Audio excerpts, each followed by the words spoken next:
ಮನುಷ್ಯನ ಹುಟ್ಟು ಆಕಸ್ಮಿಕವಾದದ್ದು, ಸಾವು ಅನಿವಾರ್ಯ, ಜನನ ಉಚಿತ, ಮರಣ ಖಚಿತ ಅಂತ. ಈ ಹುಟ್ಟು ಸಾವಿನ ಮಧ್ಯದಲ್ಲಿ ನಾವು ಏನ್ ಮಾಡ್ತೀವಿ ಅಂತ ಬಹಳ ಮುಖ್ಯ. ಒಂದು ಮಗು ಹುಟ್ಟಾಗ ಆ ಮಗು ಹುಟ್ಟಿದ ತಕ್ಷಣ ಅಳುತ್ತದೆ, ಸಮಾಜ ಬಹಳ ಸಂತೋಷವಾಗಿರ್ತದೆ. ಅದೇ ಮಗು ಸಾಧನೆ ಮಾಡಿ ಸತ್ತಾಗ ಆ ಮಗು ಆನಂದದಿಂದ ನಗುತ್ತಾ ಇರ್ತದೆ, ಸಮಾಜ ಅಳ್ತಾ ಇರ್ತದೆ. ಅಂತ ಸಂದರ್ಭದಲ್ಲಿ ಇವತ್ತು ನಾವೆಲ್ಲ ಇಲ್ಲಿ ಸೇರಿದ್ದೇವೆ. ಇವತ್ತು ಮನುಷ್ಯನ ವ್ಯಕ್ತಿತ್ವ, ಅವನ ಗೌರವ, ಮಾಡಿದ್ದಂತ ಸಾಧನೆಗಳು ಇವತ್ತು ಸಾಕ್ಷಿಯಾಗಿ ಇವತ್ತು ಉಡ್ಕೊಂಡಿರ್ತದೆ. ಇವತ್ತು ಏನು ಭದ್ರಾ ಮೇಲ್ದಂಡ ಯೋಜನೆಗೆ ಅವರು ಆಂಜನೇಯನವರು ಏನು ಅವರ ಕಾಲದಲ್ಲಿ ಮಾಡಿದಂತ ಮಾರ್ಗದರ್ಶನ, ಎಲ್ಲ ಶಾಸಕರನ್ನ ಒಟ್ಟಿಗೆ ತೆಗೆದುಕೊಂಡೋಗಿ ಮಾಡಿದಂತ ರೂಪರೇಷೆಗಳು, ಆವತ್ತಿನ ಕಾಲದಲ್ಲಿ ಜಯಚಂದ್ರರವರು, ಎಸ್.ಎಂ. ಕೃಷ್ಣ ಅವರ ಕಾಲದಲ್ಲಿ, ಸಿದ್ದರಾಮಯ್ಯನವರ ಕಾಲದಲ್ಲಿ ಮಾಡಿದಂತ ಕಾರ್ಯಕ್ರಮ, ಇಂಥ ಯೋಜನೆಗಳು ಕಾಂಗ್ರೆಸ್ ಸರ್ಕಾರ ಮಾತ್ರ ಚಿಂತೆಯನ್ನು ಮಾಡ್ಲಿಕ್ಕಾಯ್ತು.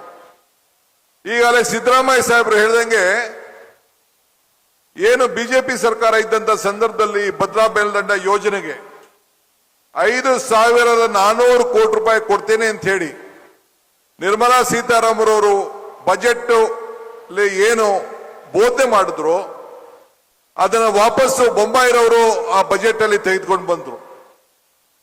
ಸಂಸತ್ನಲ್ಲಿ ಯಾರು ಸಂಸತ್ ಸದಸ್ಯರಾಗಿ ಸರ್ಕಾರದ ಪರವಾಗಿ ಘೋಷಣೆ ಮಾಡಿದ್ರು, ನುಡಿದಂತೆ ನಡೆಯಕ್ಕಾಗ್ಲಿಲ್ಲ ಅಂತಂದ್ರೆ ಇವತ್ತು ಬಂದು ನಿಮ್ಮ ಮುಂದೆ ನಿಂತ್ಕೊಂಡು ಯಾವುದೇ ಅವರ ಪಕ್ಷದ ಇಲ್ಲ 2 ಪಕ್ಷದ ಸದಸ್ಯರುಗಳು, ಮುಖಂಡಗಳು ಬಂದು ಸೇರಿ ನಿಮ್ಮ ಮುಂದೆ ನಿಂತ್ಕೊಂಡು ಯಾವ ತರದ ನೈತಿಕತೆ ಕೂಡ ಮತ ಕೇಳುವಂತ ಶಕ್ತಿಯನ್ನ ಕಳ್ಕೊಂಡಿದ್ದಾರೆ ಅಂತ ಹೇಳಲಿಕ್ಕೆ ನನಗೆ ಮನಸ್ಸಿಗೆ ಬಹಳ ನೋವಾಗ್ತದೆ. ಇವತ್ತು ಸಿದ್ದರಾಮಯ್ಯನವರು ಮಾತಾಡಿದ್ರು, ನಾವು ನುಡಿದಂತೆ ನಡೆದಿದ್ದೇವೆ ಅಂತ. ಯಾಕೆ? ಕೊಟ್ಟ ಮಾತಿನಂತೆ ನಾವು ನಡೆದಿದ್ದೇವೆ.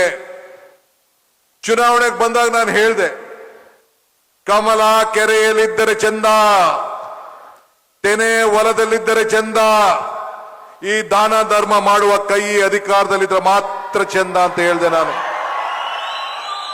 ಈ ದಾನ ಧರ್ಮ ಮಾಡುವ ಕೈ ಅಧಿಕಾರ ಇದ್ದದಕ್ಕೆ 5 ಗ್ಯಾರಂಟಿಗಳನ್ನು ಕೊಟ್ಟು, 5 ಗ್ಯಾರಂಟಿಯಿಂದ ಈ ಕೈ ಮುಷ್ಟಿ ಗಟ್ಟಿ ಆಯಿತು. 5 ಗ್ಯಾರಂಟಿಯಿಂದ ಈ ರಾಜ್ಯದಲ್ಲಿ 1,60,00,000 ಜನರಿಗೆ ಆ ದೀಪ ಮನೆಯಲ್ಲಿ 200 ಯೂನಿಟ್ ವರೆಗೂ ಉಳಿತಾ ಇದೆ.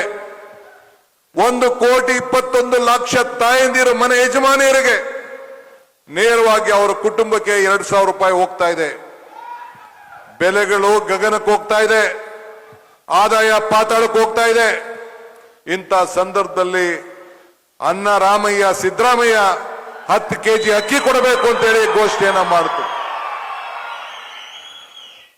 5 ಗ್ಯಾರಂಟಿಗಳನ್ನ ಇವತ್ತು ನಾವೇನು ನಮ್ಮ ತಾಯಂದಿರು ಸುಮಾರು ಕೋಟ್ಯಾಂತರ ರೂಪಾಯಿ ಹೆಣ್ಣು ಮಕ್ಕಳು ಕೋಟ್ಯಾಂತರ ರೂಪಾಯಿ ಬಳಕೆಯನ್ನ ಉಳಿಸ್ಕೊಂಡು ದೇವಸ್ಥಾನ, ಬೆಂಗಳೂರು, ಧರ್ಮಸ್ಥಳ, ವೆಂಕಟೇಶ್ವರ, ಎಲ್ಲೆಲ್ಲಿ ಕುಕ್ಕೆ ಸುಬ್ರಹ್ಮಣ್ಯ, ಎಲ್ಲೆಲ್ಲೂ ಕೂಡ ಉಚಿತವಾಗಿ ಮಾಡಿದಂತ ಕಾರ್ಯಕ್ರಮ ಇದೆಯಲ್ಲ, ಇದು ಕರ್ನಾಟಕದ ಕಾರ್ಯಕ್ರಮ ಅಲ್ಲ.